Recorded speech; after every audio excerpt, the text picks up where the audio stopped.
আসসালামু আলাইকুম। আজকে আমরা প্রাইমারি কোয়েশ্চেন সলভ ম্যাথের উপরে আমরা গ্রুপ 2 2024 সালের ২য় ধাপের যে পরীক্ষাটি অনুষ্ঠিত হয়েছিল, সেখানে ২০ টি ম্যাথ এসেছিল। আমরা এই ২০ টি ম্যাথ সলভ করব।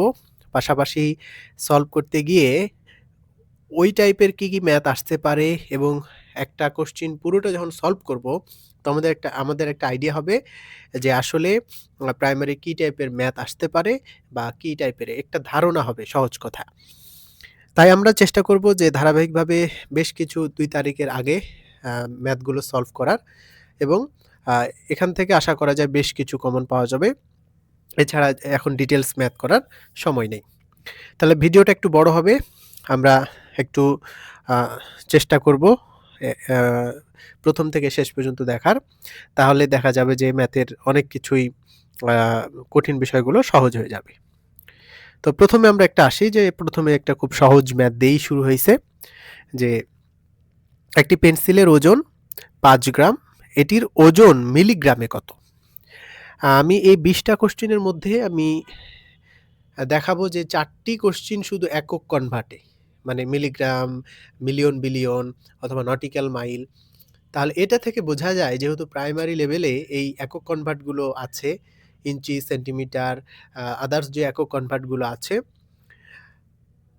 যেহেতু প্রাইমারি লেভেলে আছে সেহেতু এটা পরীক্ষার জন্য ইম্পোর্টেন্ট। তাই আমাদের ১ম এখানেই বার্তা হচ্ছে একক কনভার্ট প্রাইমারিতে ১, ২, ১ এর অধিক থাকতে পারে এবং কোশ্চেন থাকবে, এটা মাস্ট।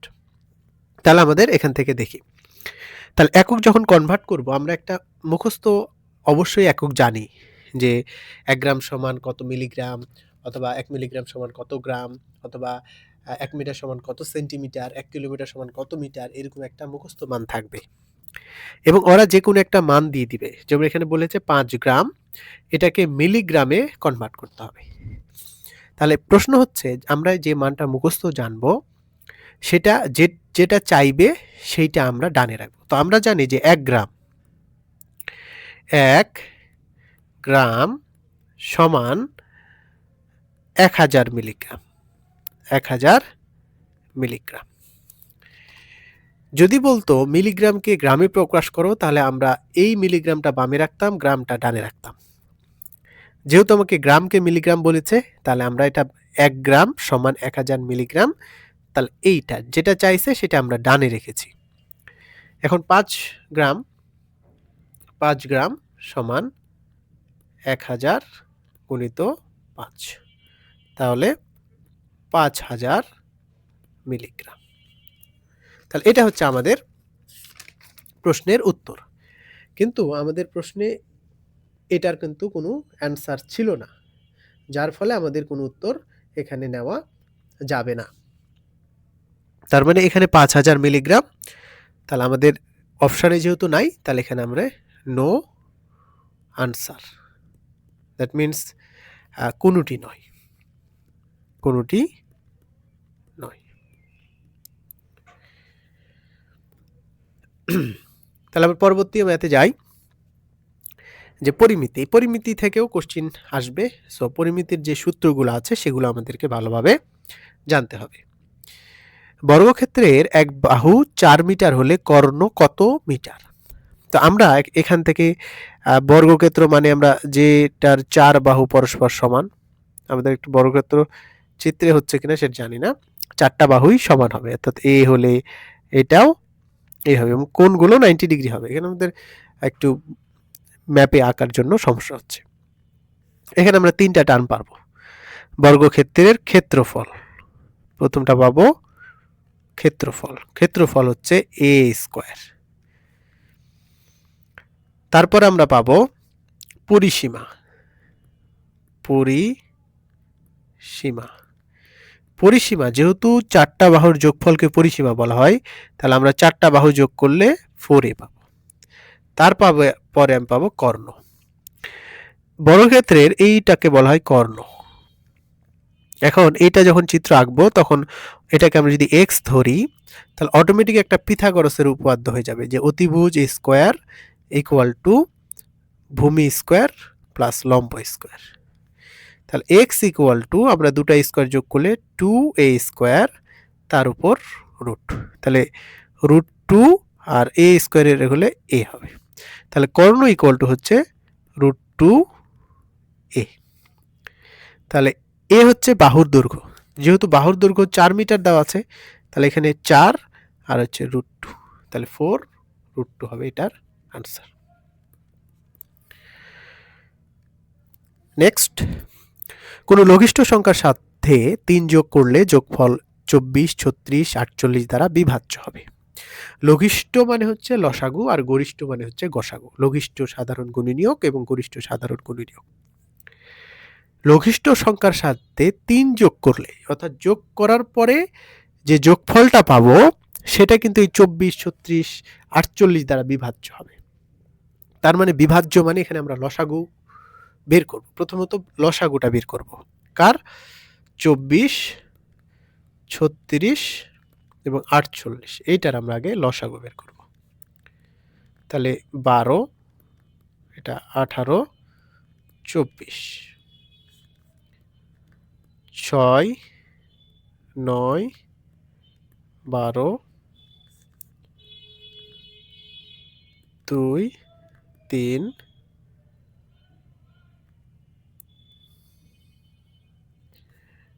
9টা আমরা রেখে দিব যেহেতু 2 দ্বারা যাবে। তাহলে 2 দ্বারা দিলে 3 দুগুণে 6, 9 থেকে গেল, 6 দুগুণে 12। এবারে 3 তিরিকে 9, সরি 1, 3 তিরিকে 9, 3 দুগুণে 6। তাহলে 3 দুগুণে 6, 318, 18 দুগুণে 36, 36 দুগুণে 72, 144। তাহলে এটা পেলাম 144। এখন দেখেন, লঘিষ্ঠ সংখ্যা যেহেতু বিভাজ্য, আমরা লসাগুটা এই 3টার লসাগু বের করলাম। তাহলে 3 যোগ করার পরে আসলে ঘটনাটা এরকম হয়েছে। 3 যোগ করার পরে বিভাজ্য হবে। 3 যোগ করার আগে কিন্তু বিভাজ্য ছিল না। তার মানে 3 যোগ করার পরে এই 144টা আমি পেয়েছি। কিন্তু কোন সংখ্যার সাথে যেহেতু বলেছে, তাহলে 3 আমরা এখানে বিয়োগ করে ফেলবো। তাহলে 141, এটাই এখানে অ্যান্সার। তাহলে মূল কনসেপ্টটা হচ্ছে 3 যোগ করার পরে যেহেতু বিভাজ্য হচ্ছে, 3 যোগ করার আগে তো বিভাজ্য ছিল না।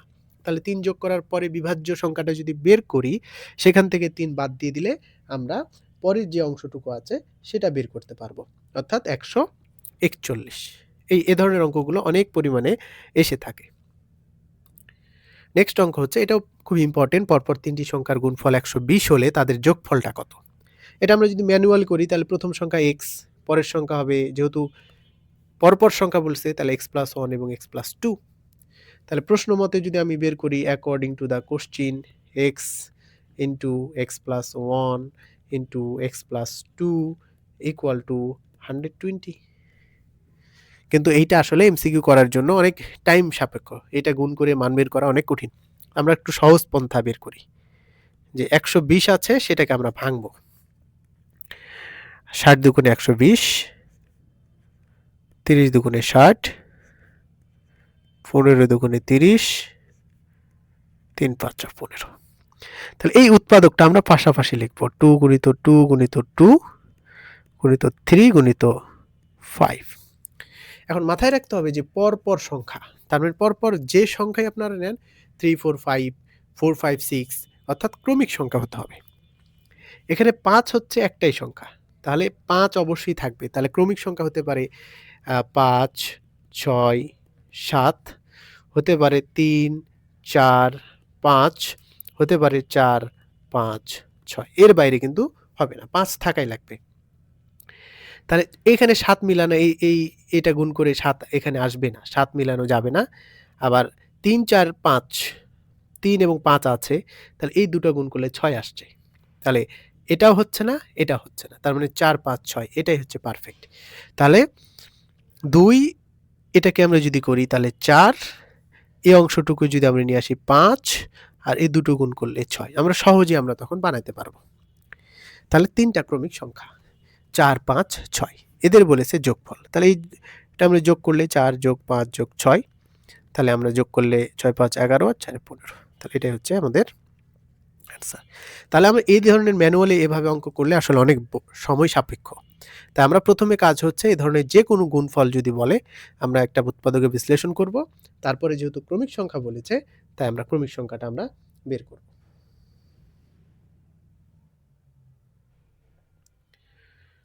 তাহলে আমরা পরবর্তী অঙ্কে যাই, যে 120 টাকার 120 টাকার একটি পণ্য 100 টাকায় বিক্রয় করলে ক্ষতির পরিমাণ কত? অর্থাৎ 120 টাকায় আমি একটা পণ্য কিনলাম, সেটা যদি 100 টাকায় বিক্রি করি, তাহলে যে কোনো একটা মানুষ, সাধারণ পাবলিক বলবে তার 20 টাকা আসলে ক্ষতি হয়েছে, কিন্তু ক্ষতির শতকরা পরিমাণ কত? তাহলে আমরা ক্ষতির পরিমাণ কত? ক্ষতি 120 টাকা থেকে 100 টাকা, সহজ অঙ্ক। 20 টাকা ক্ষতি হয়েছে, শতকরা পরিমাণ, শতকরা ক্ষতি। তাহলে শতকরা ক্ষতি হচ্ছে 20 টাকা ক্ষতি হচ্ছে। নিচে আমরা অলওয়েজ মনে রাখবো যে লাভ ক্ষতির হিসাবটা সবসময় ক্রয় মূল্যের হিসাব। তাহলে ক্রয় মূল্যের উপর, লাভ ক্ষতির হিসাবটা অলওয়েজ ক্রয় মূল্যের উপর হবে, কখনোই বিক্রয় মূল্যের উপর হবে না। তাহলে 20কে আমরা 120 দ্বারা গুণ করে, যেহেতু পার্সেন্টেজ বলেছে, 100 দ্বারা গুণ করব। তাহলে এটাকে আমরা যদি ক্যালকুলেশন করি, 5 দুগুণে 10, 6 দুগুণে 12, 5 বেশি 100, তাহলে 100কে আমরা 6 দ্বারা ভাগ করলে দেখব যে 6 15 90, 16.67% পাবো। এটা হচ্ছে আমাদের অ্যান্সার। খুবই সহজ একটা অঙ্ক। শুধুমাত্র এখানে একটা মনে রাখবেন যে ক্রয় মূল্যের হিসাবগুলো সাধারণত মানে ক্ষতির পরিমাণ বা লাভের পরিমাণ অলওয়েজ ক্রয় মূল্যের উপর ডিপেন্ড করে, এখানে বিক্রয় মূল্যের উপর ডিপেন্ড করবে না। একটি ক্ষেত্রের দৈর্ঘ্য 2 মিটার, প্রস্থ 1 মিটার এবং উচ্চতা 0 হলে ক্ষেত্রটা কি হবে? আমরা জানি ক্ষেত্র হয় একমাত্রিক, একমাত্রিক, তারপরে হচ্ছে দ্বিমাত্রিক, আরটা হচ্ছে ত্রিমাত্রিক। তাহলে একমাত্রিকের একটা থাকবে, মানে শুধুমাত্র দৈর্ঘ্য থাকবে। দ্বিমাত্রিকের দুইটা তল থাকবে, দৈর্ঘ্য এবং প্রস্থ। আর ত্রিমাত্রিকের তিনটা থাকবে, দৈর্ঘ্য, প্রস্থ আর উচ্চতা। তাহলে এখানে উচ্চতা 0, h=0, তার মানে এই তলটা কিন্তু আসলে কাউন্ট হবে না, তার মানে দুইটা তল আছে। তাহলে আনসার হবে, ক্ষেত্রটা হবে দ্বিমাত্রিক। পরের অঙ্কে যাই, যে কাগজ এবং কলমের মূল্য হচ্ছে 240 টাকা। কাগজের মূল্য কলমের মূল্য অপেক্ষা 40 টাকা কম হলে কলমের মূল্য কত? তাহলে এই ধরনের অঙ্কগুলো আমরা ধরে নিব, যেটা চাইছে সেটা আমরা ধরে নিব, তাহলে আমাদের সমস্যা হবে না। ধরি কলমের মূল্য, কলমের মূল্য হচ্ছে x। তাহলে কাগজের মূল্য, কাগজের মূল্য বলেছে কলম অপেক্ষা 40 টাকা, তাহলে x - 40।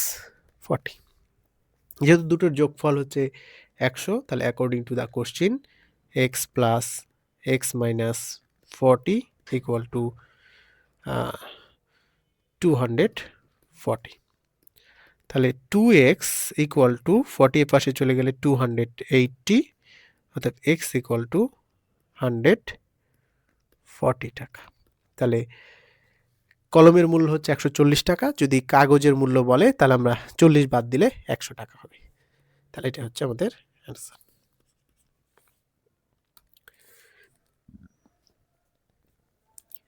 বাজারে কফির দাম 10% কমে যাওয়ায় কফির ব্যবহার কত গুণ বৃদ্ধি করলে কফি বাবদ খরচ একই থাকবে? এ ধরনের অঙ্কটা খুবই ইম্পর্টেন্ট। এ ধরনের অঙ্কগুলো যে কোনো পরীক্ষায় খুবই ইম্পর্টেন্ট। এখন দেখেন, কোনো জিনিসের দাম যখন কমে যায়, আমি ওই টাকায় তখন বেশি পাই, অর্থাৎ ব্যবহারটাকে আমাকে বাড়াতে হয়। আবার কোনো কিছু জিনিসের দাম যখন বেড়ে যায়, তখন ওই টাকাই যদি আমি টাকা পরিবর্তিত রাখতে চাই, তাহলে আমার জিনিসটা আমি কমিয়ে ফেলতে হবে, অর্থাৎ ব্যবহারটাকে কমাইতে হবে। ঠিক তদ্রূপভাবে বলা হয়েছে যে কফির দাম 10% কমে যাচ্ছে। 10% কমে যাচ্ছে মানে 10% কমে বর্তমান মূল্য, বর্তমান মূল্য, আগে মূল্য যদি 100 টাকা হয়, তাহলে বর্তমান মূল্য হবে 90 টাকা। তাহলে আপনাকে 90 টাকাই কিন্তু বর্তমান মূল্য 90। এখন খরচ বাড়াতে হবে কয় টাকা? 10 টাকা খরচ বাড়াতে হবে। তাহলে 90 টাকায় খরচ বাড়াতে হবে 10 টাকা। তাহলে 1 টাকায় খরচ বাড়াতে হবে 10/90, আর 100 টাকায় খরচ বাড়াতে হবে 100 গুণিত 10/90। এটাকে একটু ক্যালকুলেশন করে দেখবেন যে 11.1-9%। এটা ক্যালকুলেশন করলে পাবেন। তো এই ধরনের অঙ্কে একটা সহজ উপায় আছে। আমরা যদি দেখি যে শর্টকাট, আমরা যদি ফর্মুলা এখানে একটা দেখতে চাই যে 100 গুণিত এক্স বাড়ুক বা কমুক, আর এখানে 100 প্লাস মাইনাস এক্স। যদি বাড়ে তাহলে আমি প্লাস দিব, আর যদি কমে যায় তাহলে মাইনাস দেব। তাহলে এখানে 10% কি হয়েছে, কমে গেছে। তাহলে এ উপরে 10%, আর নিচে যেহেতু কমে গেছে তাহলে সেটা হচ্ছে -10 করব। তাহলে 100 ইন্টু 10 ডিভাইডেড বাই 90, এটাকে ক্যালকুলেশন করলে 11.1/9% এরকম মান পাবো। তাহলে এইটা আপনারা সহজে এটাও করতে পারেন, আর যদি বুঝে করতে চান তাহলে এইভাবে ঐকিক নিয়ম সাজায় করতে পারেন যে 10% কমে গেলে 90 টাকা, তাহলে 90 টাকায় খরচ বাড়াতে হবে 10 টাকা, 1 টাকা এবং 100 টাকায় কত। এটা একটা খুবই সহজ অঙ্ক যে এক্স এর মান 4 এর থেকে ছোট। এক্স এর মান 4 এর থেকে ছোট মানে 3 হতে পারে, 2 হতে পারে, 1 হতে পারে, 0 হতে পারে, -1 হতে পারে। এইভাবে কিন্তু আসলে -ইনফিনিটি পর্যন্ত মান হবে। x is less than 4 মানে x এর মানটা 4 এর চেয়ে ছোট হতে হবে। 4 এর যে কোনো ছোট, এখানে ফিক্সড করা নাই। তাহলে এখানে 0 হতে পারে, 3 হতে পারে, -4 হতে পারে। তাহলে এগুলো সবগুলোই হবে এখানে অ্যান্সার। একটা রাশি অপর রাশির 64% হলে রাশি দুটির অনুপাত কত? এখন যখন একটি অপরটির বলবে, আমরা অপরটা চিন্তা করব। তাহলে ধরি অপর রাশি 100 ধরি, তাহলে আমাদের হিসাবটা সুবিধা হবে। তাহলে একটি রাশি 100 এর 64%, মানে 64%কে আমরা যদি করি 100 দ্বারা ভাগ, তাহলে 64। এখন দেখেন এখানে কিন্তু একটু কনফিউশন হলে উত্তরে ঝামেলা হয়ে যাবে। প্রথমে আছে একটি রাশি, পরে আছে অপর রাশি, তাহলে অনুপাতটা হবে একটি অনুপাত অপর। যদি অপর অনুপাত একটি বলি তাহলে আমাদের উত্তর ভুল হয়ে যাবে, কারণ দুটির অনুপাত বলেছে, অপশানে কিন্তু দুটোই আছে। তাহলে একটি রাশি হচ্ছে 64, অপর রাশি হচ্ছে 100। তাহলে অনুপাত যদি আমরা 4 দ্বারা ভাগ করি, 16 অনুপাত 4, 25-এ 100, কিন্তু অপশানে কিন্তু 25:16 আছে। সো এইখানে যদি একটু ভুল হয় তাহলে কিন্তু আমাদের উত্তরও ভুল হয়ে যাবে। তাহলে 16:25। 11 নাম্বার, একটি ট্রেনের দৈর্ঘ্য 200 মিটার, ট্রেনটির গতি ঘন্টায় 100 কিলোমিটার হলে 30 মিনিটে কত দূরত্ব অতিক্রম করে? ট্রেনের অঙ্কের আমরা একটাই ফর্মুলা জানি যে S = VT, অর্থাৎ S হচ্ছে দূরত্ব, এটা হচ্ছে ডিস্টেন্স, V হচ্ছে বেগ, আর T হচ্ছে সময়। তো বেগটাকে আমরা সবসময় মিটার পার সেকেন্ডে রাখবো, আর সময়টাকে আমরা সেকেন্ডে রাখবো। তাহলে এখানে দেখেন V এর মানটা 100 কিলোমিটার পার আওয়ারে আছে, 100 কিলোমিটার পার আওয়ারে আছে।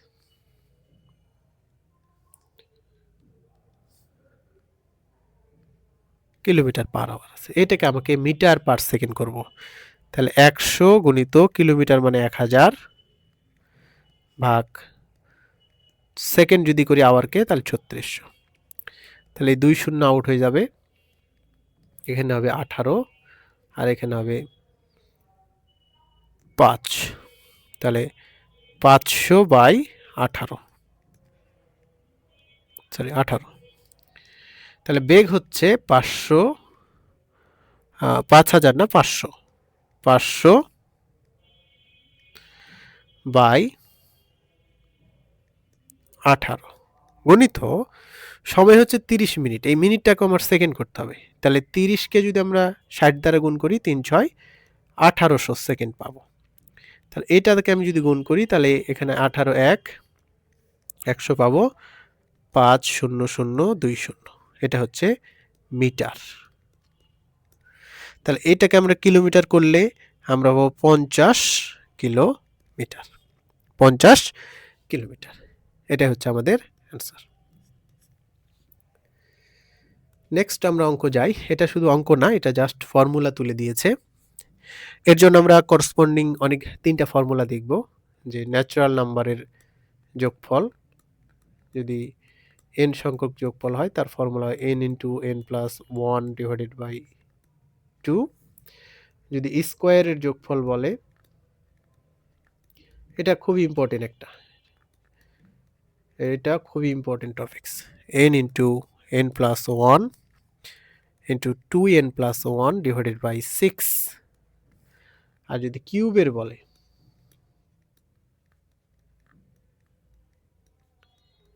n কিউব, তাহলে হবে n × n + 1 divided by 2। Natural নাম্বারটাকে জাস্ট স্কোয়ার করে ফেলবো। ন্যাচারাল নাম্বারে যেটা সাধারণ স্বাভাবিক সংখ্যা আছে এটাকে স্কোয়ার করলেই হয়ে যাবে। তাহলে এই 3টা ফর্মুলার মধ্যে এটা খুবই ইম্পর্টেন্ট, তবে আমাদের করসপন্ডিং এর 3টা ফর্মুলাই মনে রাখতে হবে। এবং যদি কোনো মান বলে দেয় তাহলে আমরা লাস্ট মানটা এখানে বসাই দেব, n এর মান বসাই দিলে আমরা মানগুলো বের করতে পারবো। নেক্সট অঙ্ক, মিলিয়নের হিসাব। 1 মিলিয়ন সমান কত বিলিয়ন? এখানে খুবই ইম্পর্টেন্ট একটা বিষয়, যে মিলিয়ন এবং বিলিয়নের হিসাবটা। তো আমরা প্রথমে 1 মিলিয়ন সমান কত সেটা আগে দেখব। 10⁶। আর 10⁶ মানে হচ্ছে একটা 1 6টা 0। এটাকে হিসাব করে দেখবেন, এটা হচ্ছে 10 লক্ষ। তাহলে 1 মিলিয়ন সমান হচ্ছে 10 লক্ষ। আর 1 বিলিয়ন সমান 10⁹। তাহলে এটার অর্থ হচ্ছে একটা 1 আর 9টা 0। এটার অর্থ হচ্ছে 100 কোটি। ভালোভাবে বুঝবেন, মিলিয়ন বিলিয়নে অনেক কোশ্চেন আসে।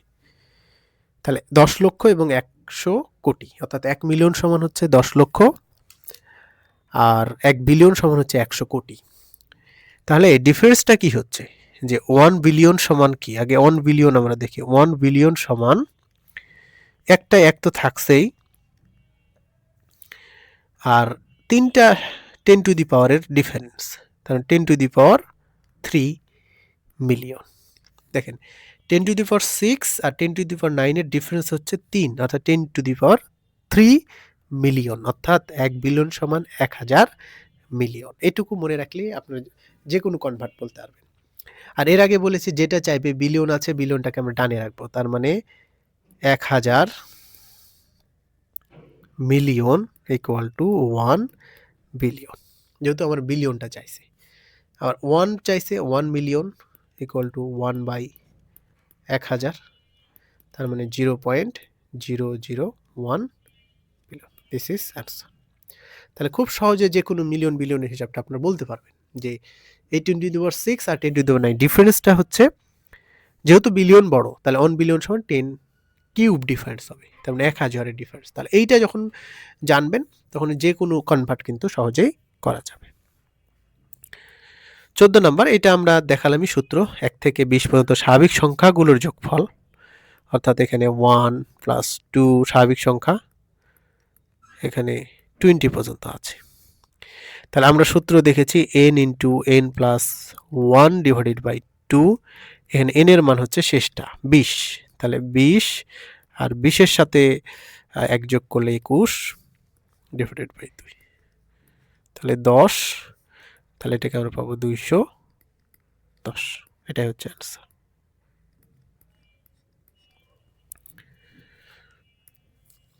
পরবর্তী, এটা একটা ক্যালকুলেশনের অঙ্ক। সাধারণত আমরা জানি গুণের কাজটা যোগের আগে করতে হয়, তাহলে এই 4টা কাজ আমরা আগে করব। 4টা কাজ আগে করতে গেলে আমরা 5 5 5 এবং এই 5, 4টা 5-এ গুণ করলে 625। এখানে 3টা সংখ্যা, 2টা 5 6 7 8 9, তাহলে ৯টা হতে হবে, দশমিক পরে ৯টা শূন্য, তাহলে ৩টা অলরেডি আছে, ৪, ৫, ৬, ৭, ৮, ৯, তারপর পয়েন্ট হবে এটা।